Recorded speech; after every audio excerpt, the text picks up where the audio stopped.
വൈകുണ്ഠത്തിലെ മഹാവിഷ്ണുവിന്റെ ദ്വാരപാലകരായ ജയവിജയന്മാർ സനകാദി മഹർഷിമാരുടെ ശാപം നിമിത്തം അസുരന്മാരായി ഭൂമിയിൽ ജനിക്കേണ്ടി വന്നു. അതിൽ ആദ്യത്തെ ജന്മമായിരുന്നു ഹിരണ്യാശനും ഹിരണ്യകശിപുവും. വരാഹമൂർത്തി ഹിരണ്യാശനെ വധിച്ചതോടെ സഹോദരനായ ഹിരണ്യകശിപു മഹാവിഷ്ണുവിനോട് പക വളർത്തി.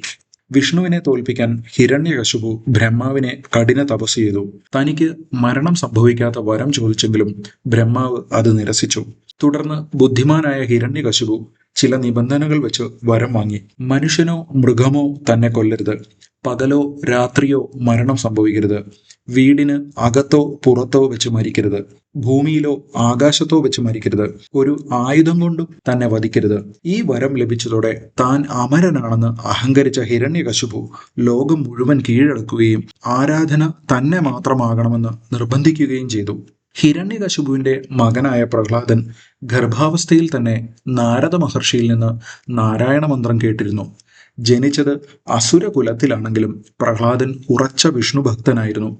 സ്വന്തം മകൻ ശത്രുവിനെ ഭജിക്കുന്നത് കണ്ട ഹിരണ്യകശിപു അവനെ കൊലപ്പെടുത്താൻ പലതവണ ശ്രമിച്ചു. ആനയെ കൊണ്ട് ചവിട്ടിച്ചു, പാമ്പുകളുടെ ഇടയിലെറിഞ്ഞു, വിഷം കൊടുത്തു, കടലിൽ താഴ്ത്തി. എന്നാൽ എല്ലാ തവണയും മഹാവിഷ്ണു പ്രഹ്ലാദനെ രക്ഷിച്ചു. ഒടുവിൽ കോപിഷ്ഠനായ ഹിരണ്യകശിപു പ്രഹ്ലാദനെ വിളിച്ചു വരുത്തി ചോദിച്ചു, "എവിടെയാണ് നിന്റെ ഹരി?" "ഭഗവാൻ തൂണിലും തുരുമ്പിലും ഇരിക്കുന്നു" എന്ന് പ്രഹ്ലാദൻ മറുപടി നൽകി.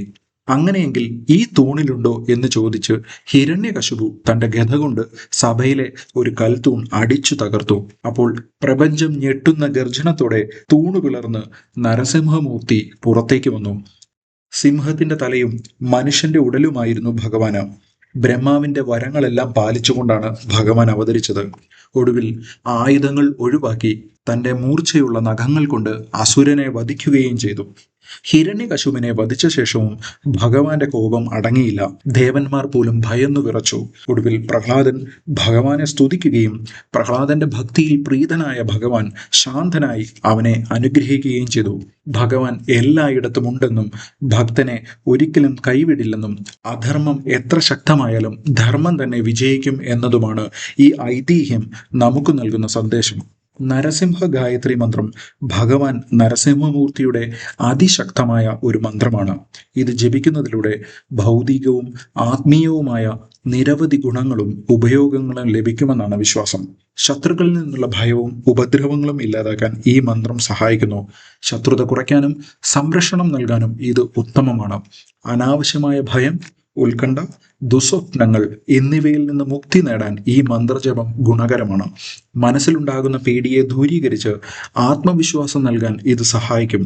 ആരോഗ്യപരമായ ബുദ്ധിമുട്ടുകളിൽ നിന്ന് ആശ്വാസം ലഭിക്കാനും ശാരീരികവും മാനസികവുമായ ശക്തി വർദ്ധിപ്പിക്കാനും ഈ മന്ത്രം ജപിക്കാറുണ്ട്. ജീവിതത്തിലെ തടസ്സങ്ങൾ നീങ്ങാനും കാര്യസിദ്ധി ലഭിക്കാനും ഭക്തർ നരസിംഹ ഗായത്രിയെ ആശ്രയിക്കുന്നു. ജാതകവശാലുള്ള ചൊവ്വാദോഷം അല്ലെങ്കിൽ ശനിദോഷം തുടങ്ങിയവയുടെ കാഠിന്യം കുറയ്ക്കാൻ നരസിംഹ ഉപാസന നല്ലതാണെന്ന് കരുതപ്പെടുന്നു. രാവിലെ കുളിച്ചു ശുദ്ധിയായി സൂര്യോദയ സമയത്തോ അല്ലെങ്കിൽ വൈകുന്നേരം സന്ധ്യാനേരത്തോ ജപിക്കുന്നത് ഏറ്റവും ഫലപ്രദമാണ്. ദിവസവും 108 തവണ ജപിക്കുന്നത് ഉത്തമമാണ്. സാധിക്കാത്തവർക്ക് 9 അല്ലെങ്കിൽ 27 തവണ വീതം ജപിക്കാം. ഭഗവാൻ നരസിംഹമൂർത്തിയുടെ ചിത്രം അല്ലെങ്കിൽ വിഗ്രഹം മനസ്സിൽ ധ്യാനിച്ച് പൂർണ്ണ വിശ്വാസത്തോടെ ജപിക്കുക. ഭയങ്കരമായ രൂപമാണെങ്കിലും ഭക്തർക്ക് മുന്നിൽ അതീവ ദയാലുവാണ് നരസിംഹസ്വാമി. അതിനാൽ ഭക്തിയോടും ആദരവോടും കൂടി മാത്രം മന്ത്രങ്ങൾ ജപിക്കുക.